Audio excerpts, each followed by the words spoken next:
Good morning, everyone. This is Dr. Val Arkush, Chair of the Montgomery County Board of Commissioners. Thanks to all of you who have joined us this morning for an update on the damage and the flooding caused by the remnants of Hurricane Ida in Montgomery County.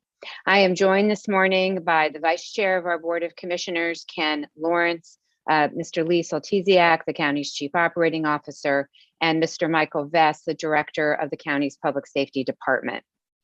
I want to start by recognizing our first responders, emergency management personnel, and other essential staff for their work leading up to and responding during this storm. This continues to be an active incident. We have emergency personnel who are actively rescuing people at this very moment. I am extremely sad to report that there are currently 3 storm-related fatalities being investigated by the Montgomery County Coroner's Office. We will have further details on those once they become available. I would like to extend my deepest condolences to their family and friends. Our 911 call center answered 6,583 calls for assistance since 11 a.m. yesterday, which is 3 times the calls we receive within a normal 24-hour period. Our busiest hour was yesterday between 6 and 7 p.m. when we received 1,067 calls. In addition, we have recorded more than 452 water rescue events, with some still ongoing this morning. To put this in context, the highest number of water rescues associated with a storm of this type ever was during last year's Isa storm, when 135 water rescues were conducted. This storm is a historical flooding event with total rainfall coming in at an average of 8.25 inches countywide. Many of our roads and bridges remain closed. In addition, the National Weather Service is investigating an area that sustained significant damage during the storm last night to determine whether a tornado touched down. That track runs southwest to northeast from White Marsh Township through Upper Dublin Township and up the PA 309 corridor to Horsham. Our advice to residents is to stay vigilant and stay off the roads if you can. After last night's rain, the Schuylkill River and Perkiomen Creek are continuing to rise. I want to emphasize that they have not yet crested. Both waterways have already surpassed all-time records. Please do not travel unless you absolutely have to. Never walk or drive into floodwaters, even after the storm. Floodwaters contain hidden hazards such as downed electrical lines, sharp objects, sudden drops where the ground has been washed away, and hazardous chemicals. Please keep your children and pets away. If you do not have power, do not call 911 to report the outage. The county's Emergency Communications Center is still extremely busy with storm-related calls. Please call your local utility provider to report the outage or utilize their website or mobile application. Always assume that all power lines are live. Even if you lose power to your home or business, never go near or touch a fallen power line. If you have a portable generator, never use it inside your home or even in a partially enclosed area. Generators, as well as gas and charcoal grills, produce carbon monoxide. This is an odorless, colorless gas that can kill you. Keep the generator far from doors, windows, and air intakes. Never overload the generator or attempt to power your house by plugging it into a wall outlet. Both practices can cause electric shock or fire. If you use candles for light, exercise extreme caution and never place them near combustible materials such as curtains or furniture. Battery-powered candles or flashlights, if you have them, are much safer, especially if you have children or pets. And now for an update on our ongoing recovery efforts, I will turn it over to my colleague, Commissioner Ken Lawrence. Ken? Thank you, Val. As Commissioner Arkush said, the size and scope of the damage from this storm has been vast across the county. And because of this, we are standing up additional response efforts to help residents and keep them informed. First, for any residents who would like to get text messages with updates on storm recovery, please text MontcoIda, Montco, MontcoIda to 888-777. And that's MontcoIda to 888-777.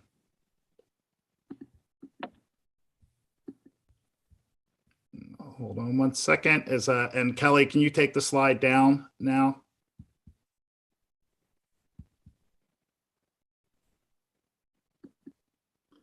Second, we want to make sure that anyone who has experienced property damage reports the damage to both the county and to your township or borough. And you can report to the county by visiting our website at www.montcopa.org/IDA to get a link to the county's form. We are working on getting up the information too, so that you can report to your township, but you do need to report both to the county and to the township. And this form reports to the county. Third, we've stood up a Hurricane Ida home cleanup hotline for residents who have sustained damage and need help with cutting falling trees, removing affected drywall, flooring and appliances, tarping roofs, and more.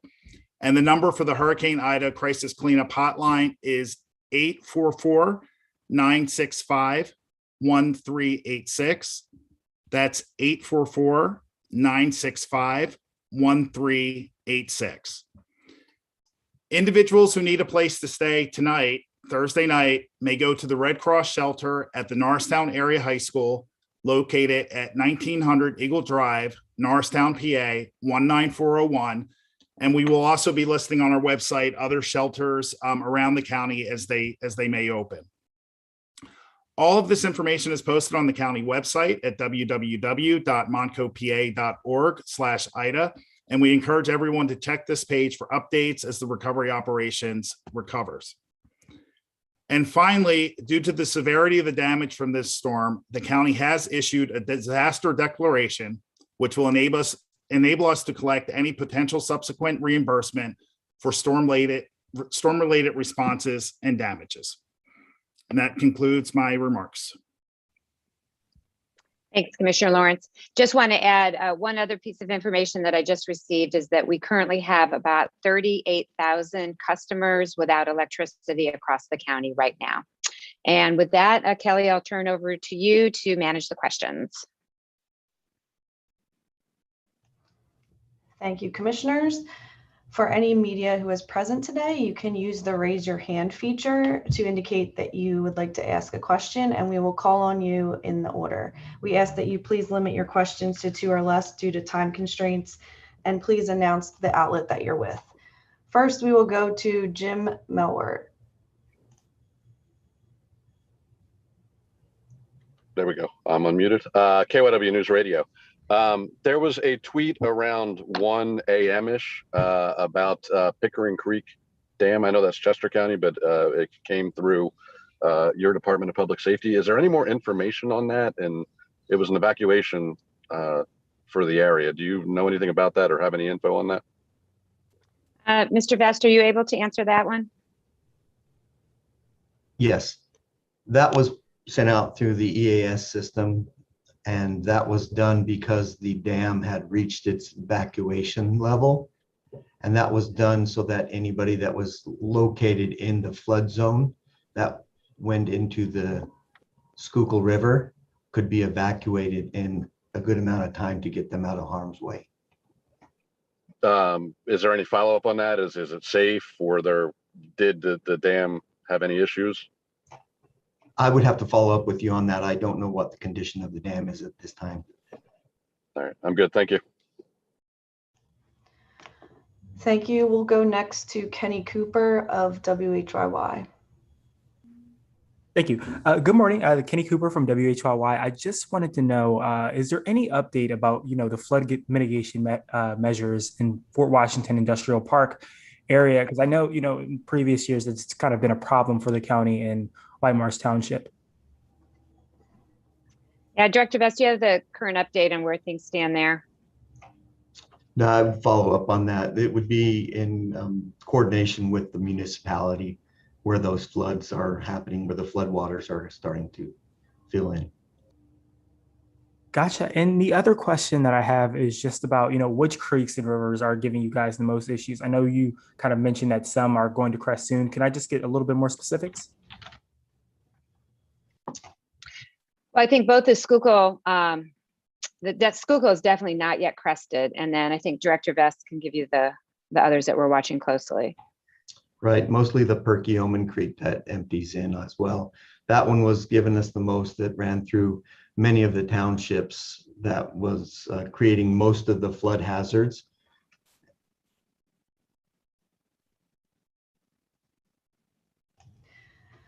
Okay, thank you. Next, we'll go to Kennedy Rose with the Philadelphia Business Journal.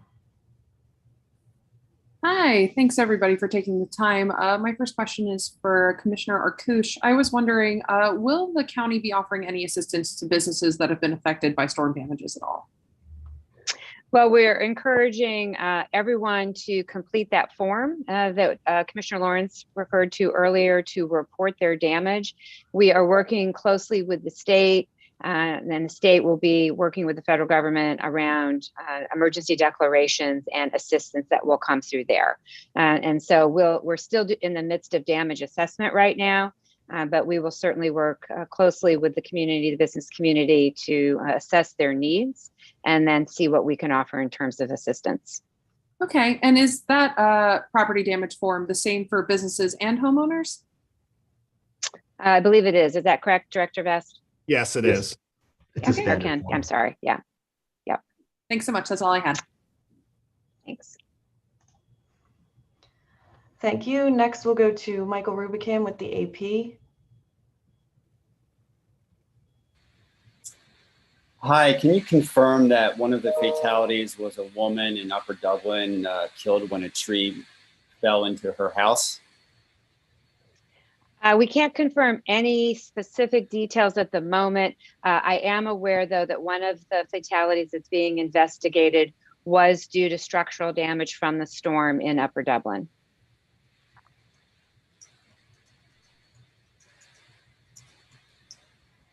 But you can't comment on reports that it was a tree into her house? That's correct. Thank you.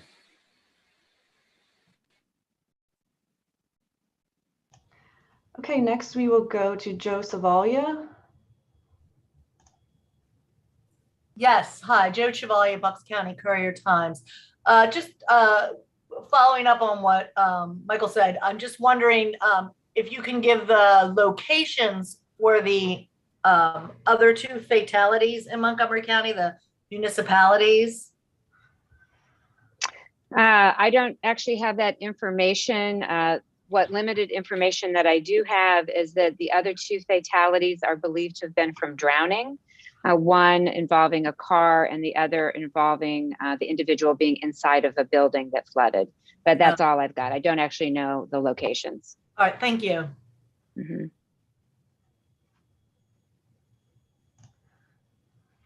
Next, we'll go to Rachel Ravina. Hi, good morning. Thank you so much for taking my question. Now that the sun has come up and the rain has stopped, where are some of the hardest hit areas in Montgomery County from this storm that crews may be assessing this morning? Yeah. Director Vest, do you want to take that one? Sure. So right now we have damage assessment teams that will be going out on the ground and possibly from the air to see the worst hit areas of the county so that we can start to calculate the damage that was done and concentrate on those worst hit areas. And are there any specific places that you have been hearing of at this time, or does that until damage assessments are completed? It would be until the damage assessments are completed because there's damage done by the flooding and also damage done by the high winds. Thank you very much.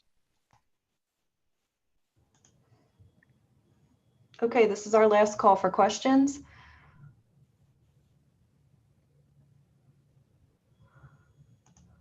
Okay, again, I'd just like to remind everyone that we do have a website and text updates available. Okay, seeing no further questions, that will conclude our briefing today. Thank you.